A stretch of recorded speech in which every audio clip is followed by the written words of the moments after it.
Hello, everyone, and welcome to Locked On Flames. I'm your host, Jess Belmosto.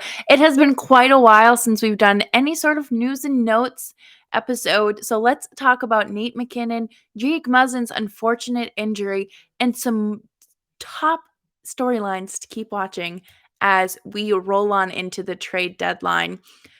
Things are a little bit different here today. As you notice, I didn't roll that intro.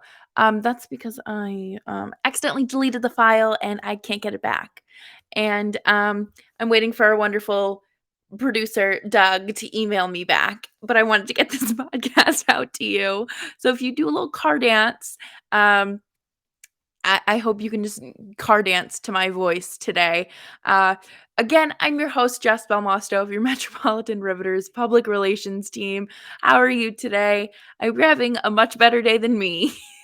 And we'll talk about that in just a second. But thanks so much for making Locked On Flames your first listen of the day. You can find us anywhere you get your podcasts. That's Spotify, Apple, Stitcher, Audible, Odyssey, you name it, we're there.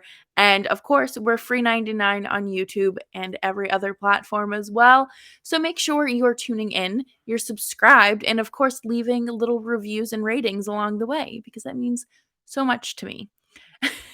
So before we jump into talking about Jake Muzzin, I recorded this episode, went to, edit it, and it sounded like it was recorded as I was like being abducted by aliens. Like the mic just like did not pick anything up, and what it did pick up was horrendous. So if my voice sounds a little tired, I apologize. This is now my third podcast I've recorded today, so we're gonna get through this as a team, and I'm so sorry for the delay in production. And it's just the run of it's show business, baby. The show must go on. But Jake Muzzin unfortunately had a very scary injury against the Montreal Canadiens on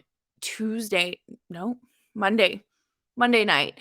And it it left me speechless because when I first saw the hit, I was like, "Oh, that looks like it hurts."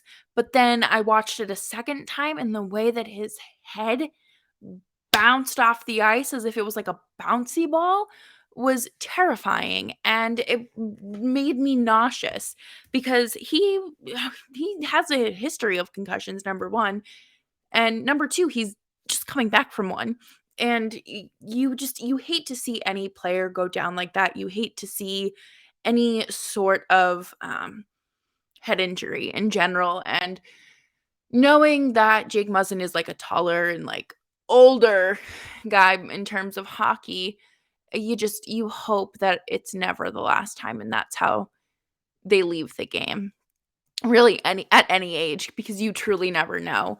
But he spent the night in a hospital, and just with any injury like that, you're craving an update as soon as they're taken off the ice. And he was alert, he was moving his limbs and whatnot, but you just worry. You do. And especially when you think back to the John Tavares incident in the playoffs in the first round. I think it was Corey Perry's knee that he hit, like just a freak accident. And it happens. It is the unfortunate part of the game. It is. But he did spend the night overnight in hospital under observation and is now home in Toronto resting. I just hope for him that he's healthy, he's okay, he stays off the gosh darn screens, rests. I know that they say, "Oh, don't rest when you have a concussion." Rest when you have a concussion, okay? You don't need to be straining your eyes. I've had 2 concussions in my life, and I am an absolute klutz. So, I've gotten both of them literally by doing everyday tasks. The first one I got was on Mother's Day, and I was cleaning the back of my mom's car out for her because I'm an excellent daughter like that. That was my present to her. And I, bumped my head on the back of the driver's seat and was very dizzy, and I had never felt anything like that, and it was mortifying when I, like, had to sit down in the kitchen and cry because of how dizzy I was. And the second one I got, while I was working and, was pushing my cart, um, and I was looking down, and I hit a display, like, corner of the display with a wheel, bumped my head, and it went boing, and just not great, not great. So, obviously my heart goes out to anybody who is dealing with concussions, has dealt with concussions, any sort of brain injuries. My, brother dealt with one when he was younger, and it was the most horrifying, um, accident I'd ever seen as an 8-year-old child, and it's still burned in my brain to this day. And I think that, we all have those moments where we remember hockey injuries. Like, I know where I was, for Matt Cook's hit on Mark Savard. I remember where I was, for the John Tavares hit, or the collision. It wasn't necessarily a hit, but, you just these things just stick out in your brain. And for him to potentially, be out for the remainder of the season with a concussion like this just stinks.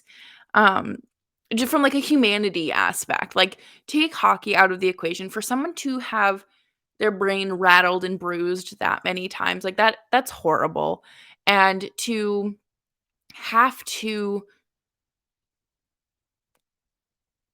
I don't wanna say let your team down because that sounds as if it's his fault, but, you know, to lose a key player like Jake Muzzin, when you're making a run for the cup is very unfortunate, but thankfully, there is a little thing called LTIR that he can go on and absolutely,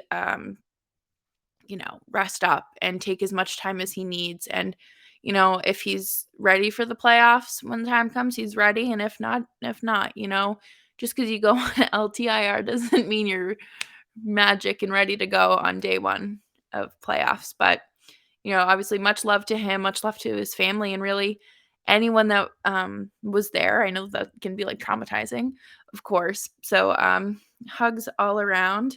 So, coming up next, we are going to discuss Nathan McKinnon as the new NHL's golden boy because this man is getting under my skin as well as everyone else's. And you know what?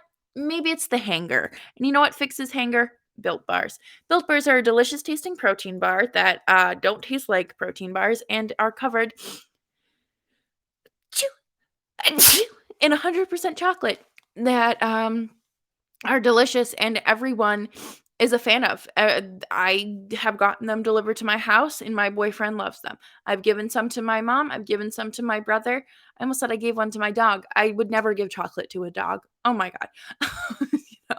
Like it's just a delicious tasting protein bar that does not taste like a protein bar. And I think that's why it is so highly regarded and people love it because you don't have to uh, eat what tastes like sand.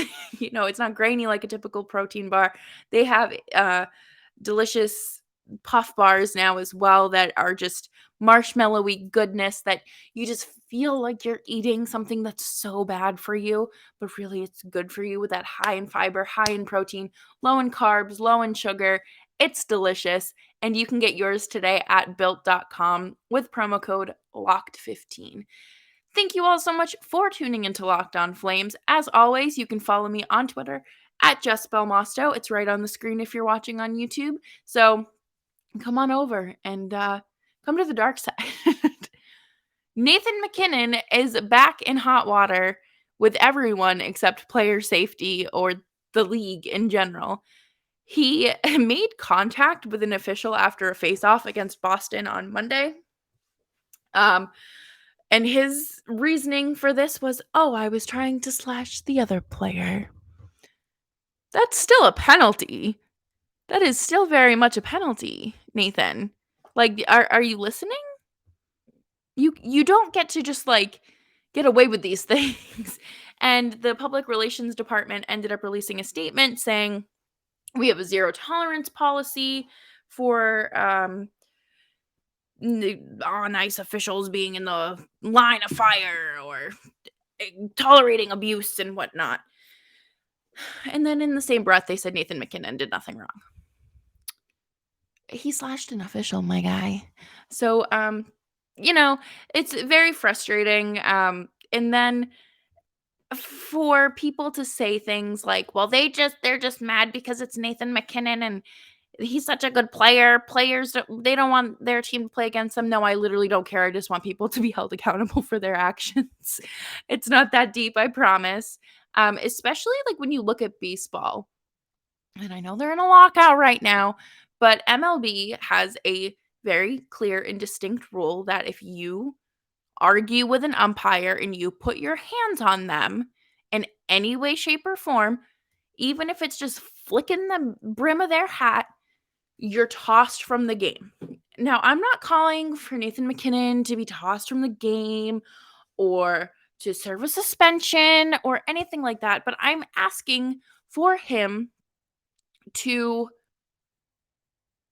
sit in the penalty box and to be held accountable like every other player was. And I talked to Sarah from Locked On Kings about this because we were talking about it on Western Conference Wednesday over on Locked On NHL.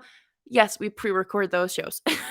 And she was saying, had this been a player like Brendan Lemieux, we would be looking at this so differently. Had it been a player like the Flames, Matthew Tkachuk, people would literally be like up in flames. And what a horrible pun. Ugh, but you know what I'm saying? Like, it would be the most egregious thing that a player could, the most disrespectful thing a player could ever do is slash the referee. Um, I'm gonna be real with you. No, that's not the most disrespectful thing out there in the game. But it is pretty bad, to not it doesn't matter if it wasn't intentional. Personally, I don't think that players necessarily go out there and they're like, "I'm gonna high stick this man." No, I think that's just something that happens. I think that it is just something that unfortunately, accidents happen, but for for him to say, "Yeah, like, I was going after this guy instead, and I got this one instead," or, whatever, is really, not great, and again, I think that the league is going off of the favoritism the same way that they do with Connor McDavid, because Connor McDavid, no matter how you slice this loaf of bread, he is somehow always the victim and it's never his fault. Like in the preseason game when he went into the net and he was like, that was like the most horrific thing that Chris Tanev could have done. I'm shaking and I'm rattled for the rest of my life. No. Like, did you miss the part where you pushed someone? Where you tripped them? Or are we just talking about the consequences of your own actions here? So, I think that that's just, unfortunately part of the game where things, calls get missed. But what's even more unfortunate is when it happens to players like Nolan Patrick. I almost lost my mind. Like, straight up, like, I think gas and steam were coming out of my ears. I was fuming. Last Wednesday, Nathan McKinnon had a high hit against Nolan Patrick. Nolan Patrick, mind you, has a serious migraine condition brought on by concussions that caused him to miss nearly a year, like a season of hockey, because of how severe his migraines were, and because of how severe like the lights, and they were working on creating like a special visor for him and like, glasses and things like that. And to see a guy go down in such a high hit knowing that he has that kind of history makes my stomach turn. There was no penalty called on a high hit to the head, nothing.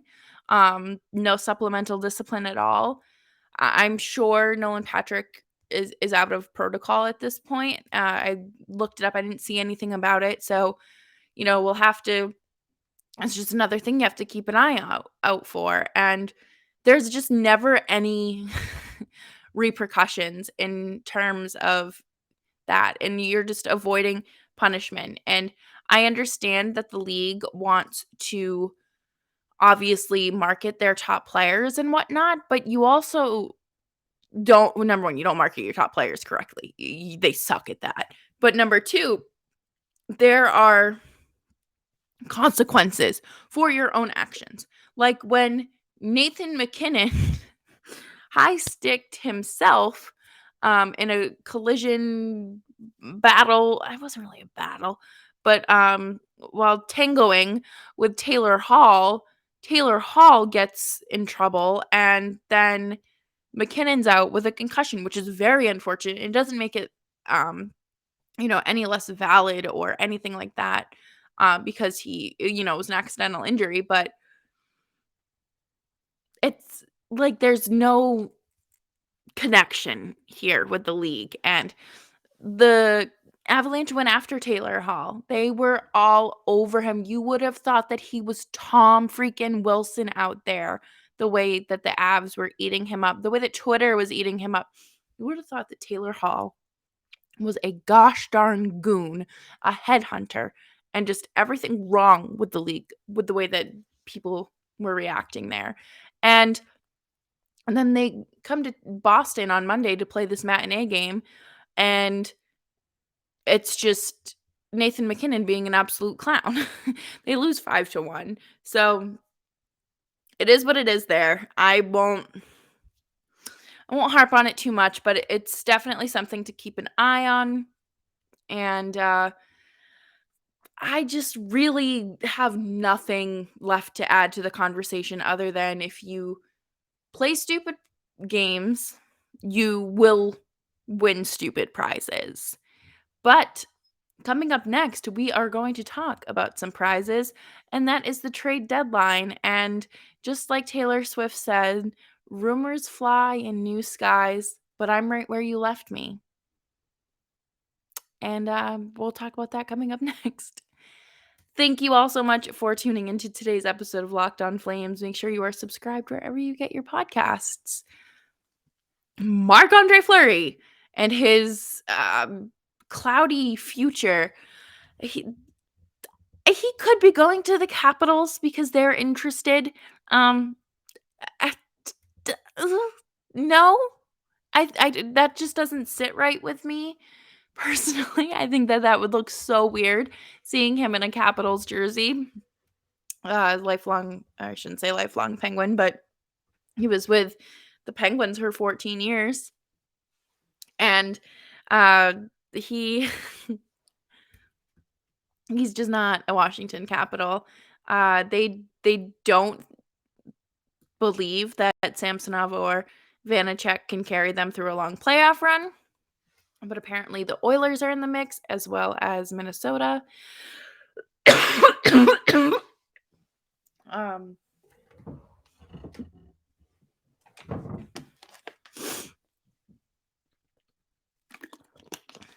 So Edmonton is in the mix, as well as Minnesota and Colorado Avalanche. Now, Darcy Kuemper is a great goaltender, right?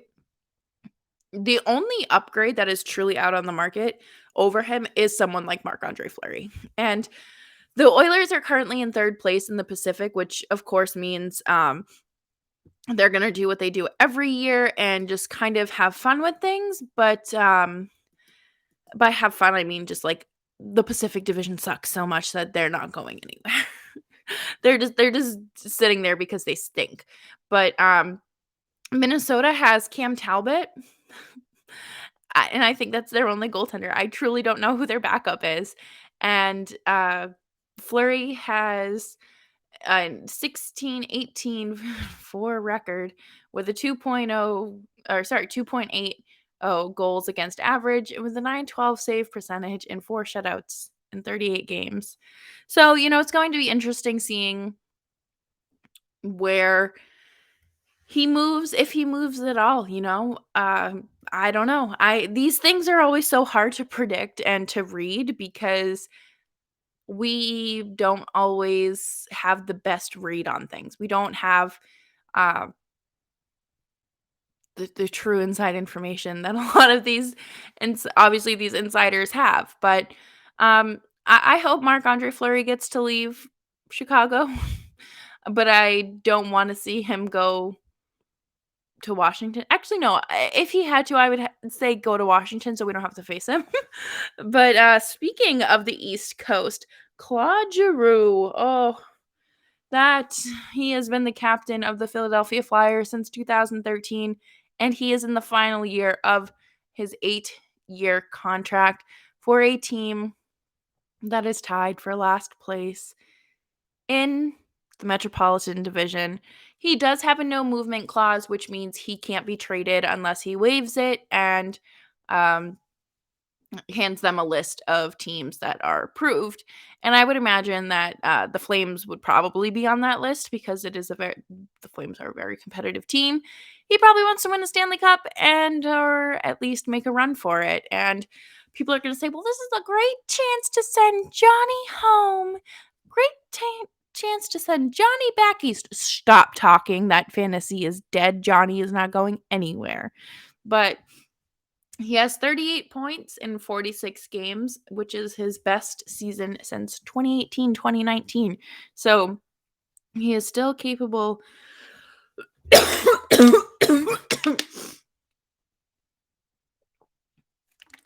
He is still capable of producing, which is fantastic. So any team that's looking to get him is going to be getting a producer as well as a locker room leader. Now, this is the part that I find so shady and so just shady. There's no other word for it besides shady. And Drew has 11 games left before he reaches 1,000 games in the NHL, and he could get there with the Flyers. Um, but then the trade deadline is 4 days after. Isn't that so shady? Hey, here's your 1,000th game celebration. Oh, by the way, you're leaving in 4 days. Surprise! I don't know, it feels weird. That just feels so gross. But, uh, best of luck. He has a beautiful family.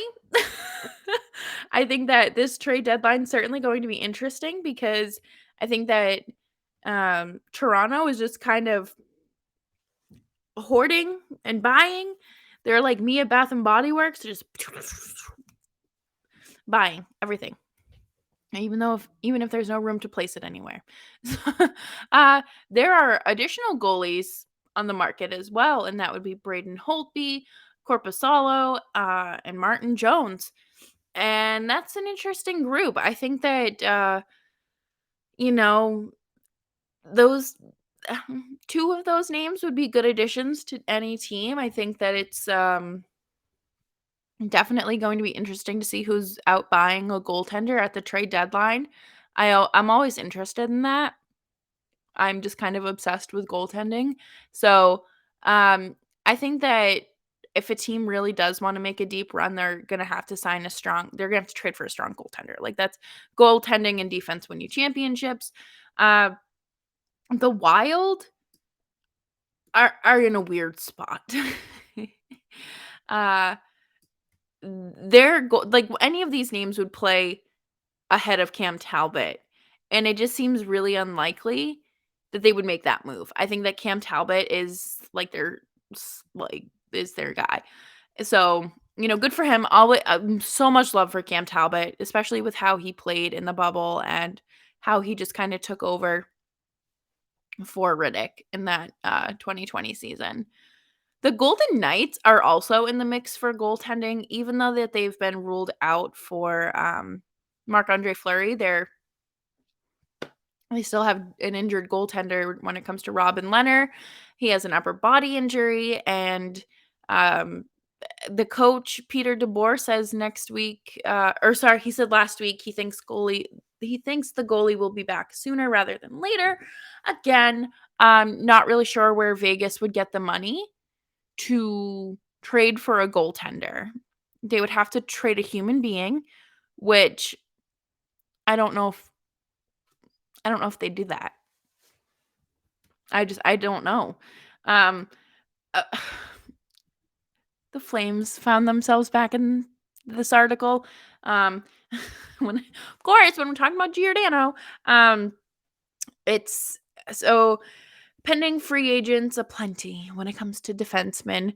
PK Subban, John Klingberg, Mark Giordano, Ben Sherratt, and Nick Leddy are among the options. And the people who are hunting for them are the Bruins, the Rangers, the Flames, the Oilers, and the St. Louis Blues. So those are all teams that are going to more than likely make the playoffs. And those are teams that could really use an upgrade on defense. And I don't know. I think that I think that the Flames should just like avoid Ben Sherratt and Mark Giordano. And like not that Gio's done anything wrong. I don't think that this is his fault at all, but I just think it would be very awkward. And with the way that your room is right now, I don't think you need to come in and have like your former captain return and be like, "Hey guys, how y'all doing?" Like I just personally think that would be um a shift in the room again, and it's probably not worth bringing him back for a playoff run. Ben Sherratt is not good. PK Subban, I think he's all right. But I the only guy I really want here is John Klingberg. Honestly, I think he's like the only one that I'm interested on this list. Um, they are just not players I'm interested in. I think that I don't know. I'm speechless at the idea, like the thought of the Flames like bringing back their former captain and being like, "Hey, you have like 3 months left on your contract. Here's the C again. Good luck." And that the idea that they would do that after how the room was kind of lost to him and how much stronger the room is now, um,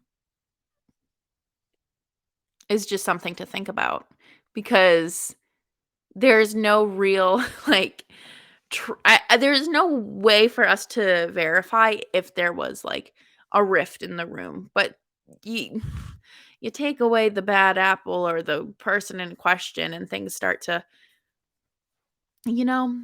fall into place and start working out for you.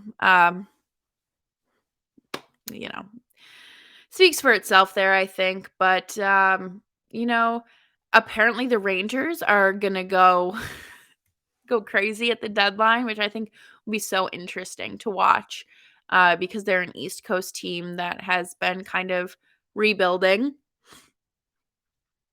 and they have a first round pick and 2 picks in the second and fourth round.